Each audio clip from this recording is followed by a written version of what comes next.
Hello friends, আসসালামু আলাইকুম। কেমন আছেন আপনারা সবাই? আলহামদুলিল্লাহ আমি ভালো আছি। সবাইকে দুপুরের শুভেচ্ছা জানাচ্ছি। তো প্রতিদিনের মতো আমি আজকে দুপুরে চলে এসেছি রান্না করার জন্য। তো আজকে আমি রান্না করব সয়াবিন। তো অনেকে কিন্তু ভাববেন যে সয়াবিন আবার কী। তো সয়াবিন কিন্তু অনেকেই চেনেন না। তো যাই হোক বন্ধুরা, দেখে নিন, এটা হচ্ছে সয়াবিন। তো এটা আসলে বাজারে কিনতে পাওয়া যায়। তো বাজারে গিয়ে বললেই হবে যে বিভিন্ন ডিপার্টমেন্ট স্টোরগুলোতে গিয়ে বললে হবে সয়াবিন, তাহলে ওরাই কিন্তু দেখিয়ে দিবে। তো এই সয়াবিনটা কিন্তু আমি সেদ্ধ করে নিয়েছি। অবশ্যই আপনারা দেখে নিয়েছেন আমার ভিডিওর মাধ্যমে কিভাবে আমি এটাকে সিদ্ধ করেছি। তো এখন আমি চলে আসছি এই সয়াবিনটা কিভাবে রান্না করব সেটা দেখানোর জন্য। তো বন্ধুরা, অবশ্যই আমার পুরো ভিডিওটা দেখবেন এবং আমার মতো করে ফলো করে এই সয়াবিনটা রান্না করবেন। দেখবেন খুবই টেস্ট পাবেন এবং নতুন একটা রেসিপি। এই রেসিপিটা কিন্তু আসলে শুধু যে একটা খাবারের একটা জিনিস তা না, এটা কিন্তু অনেক উপকারী একটা জিনিস। এটা কিন্তু বাচ্চারাও খুব শখ করে খায় এবং বড়রাও খুবই শখ করে খায়। তো আর এটা খাওয়া কিন্তু অনেক পুষ্টিকর একটা খাবার। তো যাই হোক বন্ধুরা, আপনারা দেখে নিয়েছেন আমি কিন্তু ঘি দিয়ে দিয়েছি। ঘিয়ের মধ্যে আমি কিছু বাটা মশলা দিয়ে দিলাম, যেমন পেঁয়াজ বাটা, রসুন বাটা, আদা বাটা। তো এগুলো দিয়ে দিয়েছি। তো এই রান্নাটা কিন্তু আমি ঘিয়ের মধ্যেই করব। হ্যাঁ, আমি তেলও দিব, অল্প পরিমাণে সয়াবিন তেল দিব, কিন্তু আর ঘি দিয়েই বেশিরভাগ আমি রান্নাটা করব। ঘি একটু বেশি পরিমাণে দেব। তো এই ঘিয়ের উপরে রান্নাটা করলে কিন্তু এটা ঘিয়ের একটা ফ্লেভার এবং সয়াবিনের যে একটা ফ্লেভার আছে সেটা সব মিশে কিন্তু খুবই রান্নাটা অনেক টেস্ট হয়ে যায়। আসলে অনেকেই কিন্তু এটা খেতে পারেন না আর এটা খেতে চান না এবং ওরা জানেনও না, ঠিক আছে। তো আমি রিকোয়েস্ট করব একবার হলেও আপনারা এই জিনিসটা আপনারা ট্রাই করবেন এবং রান্না করে খাবেন, দেখবেন খুবই টেস্ট পাবেন। তো মশলাগুলো কিন্তু আমি দিয়ে দিয়েছি, বন্ধুরা দেখে নিয়েছেন। সাধারণত হলুদের গুঁড়ো, মরিচের গুঁড়ো, ধনের গুঁড়ো, জিরের গুঁড়ো আর গরম মশলার গুঁড়ো। তো এই মশলাগুলো কিন্তু আমি দিয়ে দিয়েছি। এটা আসলে কি মাংসের মশলাই দিতে হয়। মাংস যেভাবে রান্না করেন ঠিক সেভাবেই এই মশলাগুলো দিয়ে রান্না করতে হবে। তো যাই হোক, এগুলো দিয়ে আমি একটু কষিয়ে নিব।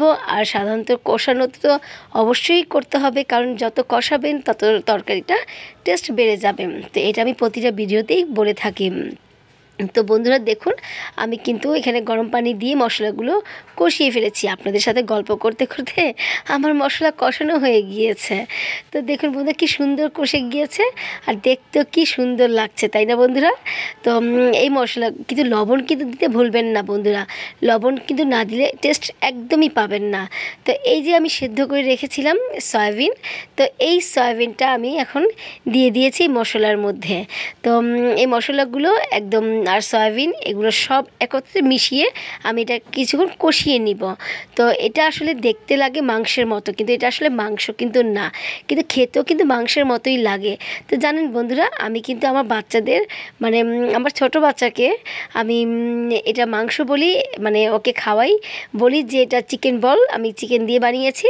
তো এটা বলি কিন্তু আমি ওকে খাওয়াই, আর ও কিন্তু খুবই মজা করে খুবই টেস্টভাবে খেয়ে নেয়। আর এটা খাওয়া কিন্তু খুবই উপকার। তো যাই হোক বন্ধুরা, দেখুন আমার কিন্তু কষানো হয়ে গিয়েছে। তো এখন আমি কাঁচামরিচ ফালি করে দিয়ে দিলাম, কারণ কাঁচামরিচের ফ্লেভারে কিন্তু সয়াবিনের যে রান্নাটা আমি করেছি খুবই টেস্ট বেড়ে যাবে। আর ঘি কিন্তু অবশ্যই দেবেন, শেষ পর্যায়ে ঘিটা দিলে কি হয়, ঘিয়ের একটা ফ্লেভার চলে আসবে এবং এই সয়াবিনের ভিতরে ভিতরে সেটা প্রবেশ করবে আর খেতে খুবই অসাধারণ লাগবে। একদম আপনি কামড় দিলেই বুঝতে পারবেন যে ঘিয়ের ফ্লেভার, কাঁচামরিচের যে একটা ফ্লেভার, সব কিছু মিশে অসাধারণ একটা রেসিপি হয়ে যাবে বন্ধুরা। এই তো দেখে নিন, আমার রান্নাটা হয়ে গেল ঝটপট করে। আমি কিন্তু একটা রান্না করে ফেলেছি, একটা রেসিপি হয়ে গেল। আর আপনাদের যদি এটা পোলাও দিয়ে খেতে চান এবং পরোটা, রুটি, যে কোনো জিনিস দিয়ে খেতে কিন্তু এটা খুবই অসাধারণ লাগবে আর মাংসের মতো লাগছে, তাই না বন্ধুরা? আর মেহমান আসলে কিন্তু এটা আপনি অবশ্যই এই রান্নাটা করে আপনি সামনে কিন্তু একটা আইটেম দিতে পারেন, দেখবেন যে খুবই ভালো লাগবে, সবাই পছন্দ করে খাবে এবং আপনার প্রশংসা পঞ্চমুখ হয়ে যাবে। তো দেখেছেন বন্ধুরা কত সুন্দর সফট হয়েছে, এটা মাংসের মতো পুরো দেখা যাচ্ছে। তো আমি আশা করব যে আপনারা